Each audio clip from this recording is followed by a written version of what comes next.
Did you know that Gallup conducted a study in 2020 and they found that 76% of employees said they experienced burnout at least sometimes.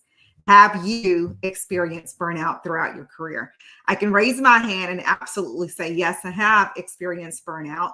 And it's an important topic that we want to talk about today. You see, I was sitting with an executive yesterday, and as we sat and we talked about what was currently going on with her, and she was sharing with me about her feelings of her job as well as her past company that she was working with, and just the drastic change there. And I could see, since I've been working with her, how drastically different she was. And so as we talked about what was different, one of the things that she shared was that, this particular organization, she gets to work with hours that really reflect her best schedule and her lifestyle. So she sets her hours. Now, as an executive, that can be kind of tricky, right? Because you're always on and you know that you're always on. But to be able to say, you know what, this best works and aligns with my life, this particular schedule, and it allows me to show up for my children. It allows me to be where I need to be when I need to be there. It allows me to really take care of my health. That contributes to her feeling much better. It's really interesting as we talk about what are some of the things that she could actually do, what's in her span of control and her sphere of influence, as well as what can she do to even help her own employees to not necessarily get to the place where they actually burn out. That's a tricky place to come back from once you burn out in an organization.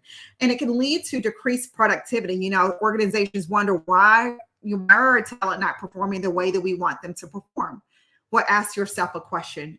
Do you work them really hard?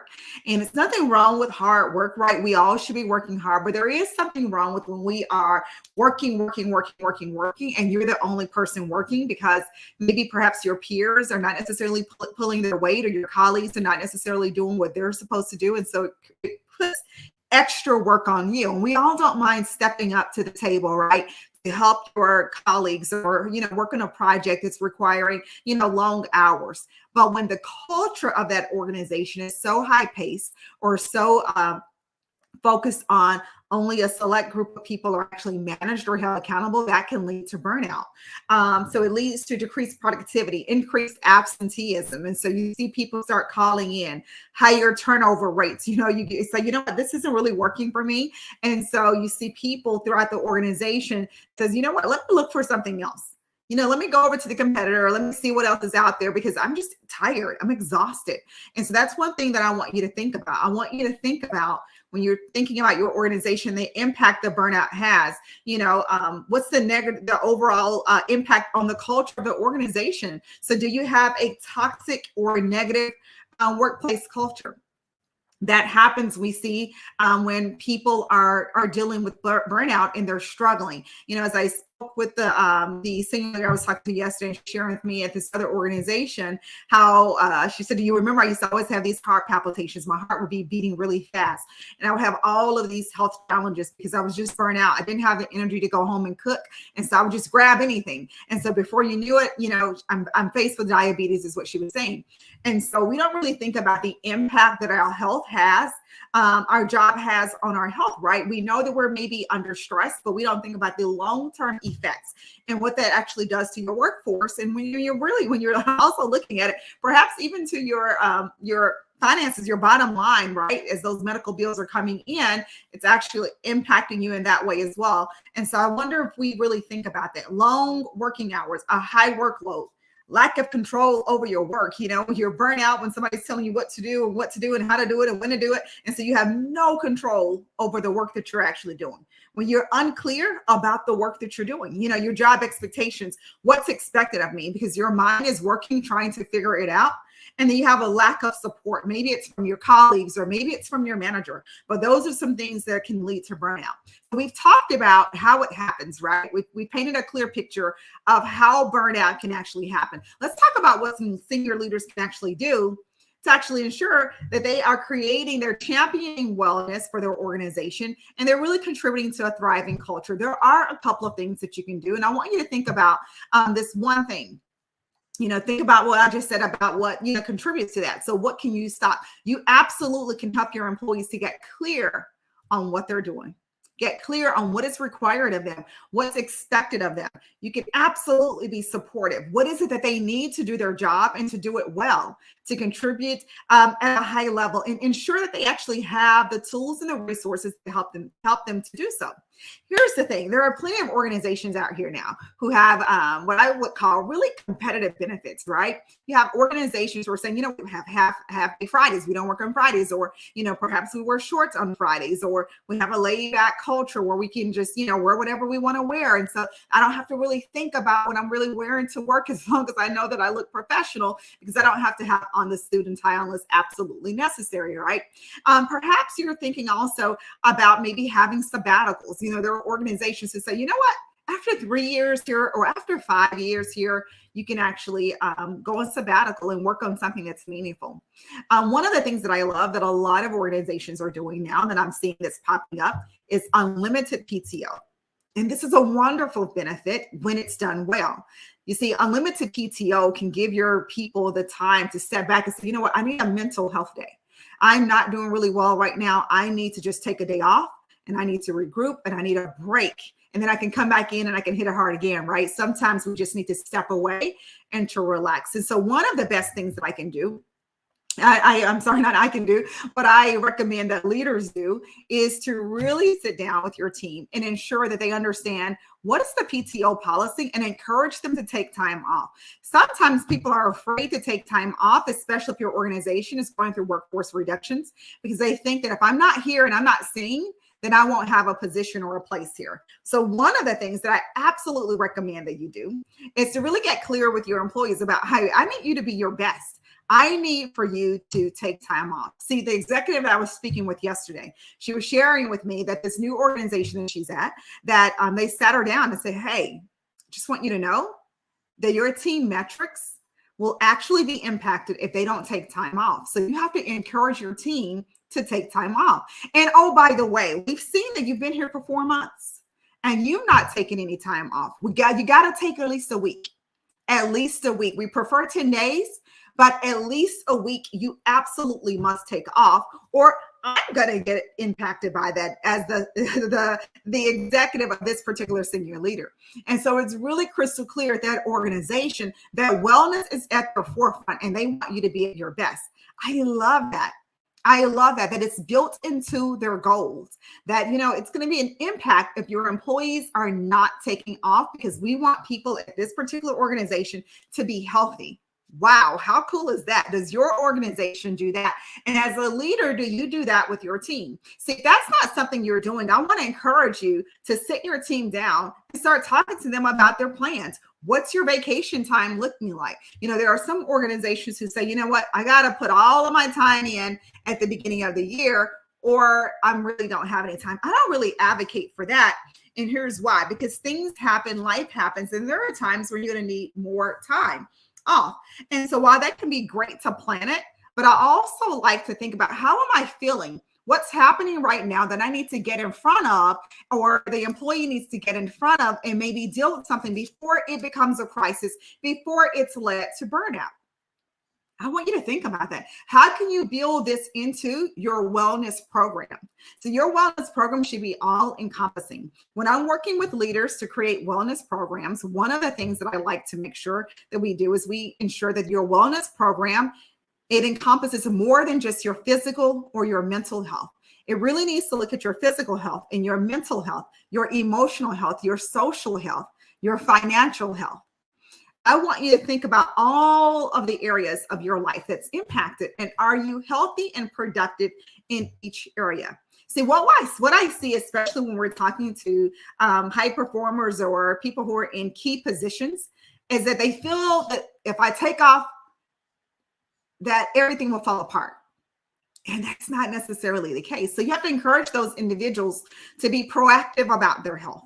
You have to encourage them to take off. Yes, they may always be working on a high profile project, but you also need to step away and take a break and feel comfortable that you can actually do that. And that only happens when you are in an environment of trust. When you're not in an environment of trust, there is fear there that you cannot take off, or there is fear there to say, you know what, here's what I need from you for my mental health, for my emotional health. I need clarity on the role that I'm performing. I need you to support me as my leader and allow me to do this within my span of control. And without that, then it's contributing to my whatever that is. If that's your deterioration, that's your mental health being impacted, you're starting to see that perhaps you're not as social as you used to be. Those are some red flags for you. And it should not be that we get to the point where our families are saying, you know what, you're never here. You're always working. You're never present, for you to start to say, this is what I actually need. And so as senior leaders, it is imperative upon you, as you're thinking about the performance and the profitability of your organization, and really leading your organization to maximize its potential, for you to begin to think about, how do we build a wellness program and how do we champion people to actually use the wellness program so that they can contribute to a thriving, productive, healthy culture. That only happens when you are intentional about what you're doing. And so as you are championing wellness within your organization, again, what can you actually do? How can you partner with your team members and sit down and say, hey, what is it that you need from me? And perhaps your organization does not have a wellness program. And if they don't have a wellness program, then what can you actually do? And what can you encourage others to do as well within your organization? And then I want you to think about it from a DE&I lens, because there are some things that different populations actually need, or that they may be more at risk for certain diseases, or they may be more at risk for certain factors to actually happen and impact their life. And if we know that, what can we do to get, or not get around it, but get in front of it? How can we lead out front? And so as leaders, I want you to think about that. See, according to the World Health Organization, burnout is included in their international classification of diseases. And it's characterized by feelings of energy depletion, increased mental distance from one's job, and reduced professional efficacy. And so, you know, your ability to perform at your highest level is impacted. It starts with us being mindful that burnout is a very real thing. It's very real. And it can have some devastating and traumatic effects on the individual, as well as the organization and the people that you actually serve. And so what can we actually do to do that? I want you to sit down today, and I want you to really think about the people on your team. I want you to think about what they need, and I want you to think about, how can you actually champion them to take time off, to take care of themselves, and to have what we would like to say work-life balance, right? If there ever is such a thing. See, what we know is that mental health, the stigma surrounding mental health, is gradually decreasing. And more organizations are recognizing the importance of providing resources and support for mental health programs. That's one of the things that you can actually offer and champion at your organization. The importance to talk with someone, to, you know, seek out resources to really get in front and take charge of your mental health. You can celebrate World Mental Health Day. You can celebrate Mental Health Month and provide your employees with resources to help them navigate through the challenges and the complexities that you actually face in the workplace.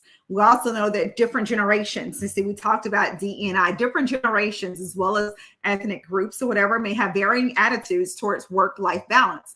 You know, you see for the older generation, sometimes they're working, and so they believe in hard work and coming in no matter what.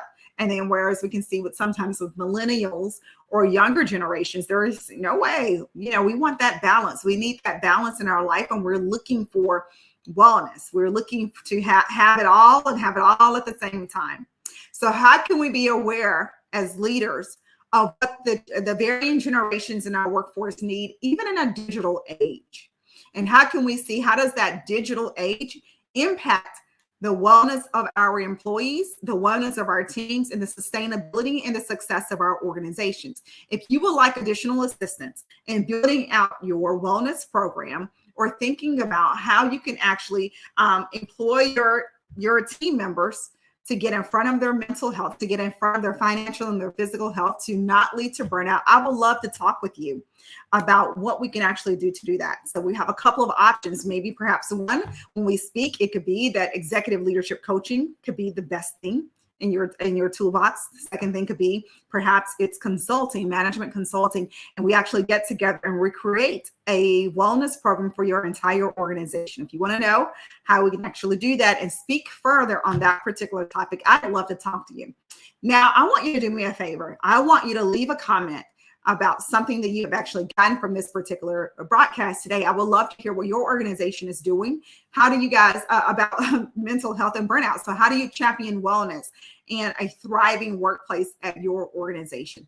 Leave us some comments. I would love to learn from you and see what else is out there. I'm Dr. Sherilyn Payne. I'm a leadership and culture expert, and I would love to help you to create a thriving workplace. See you guys back here next week.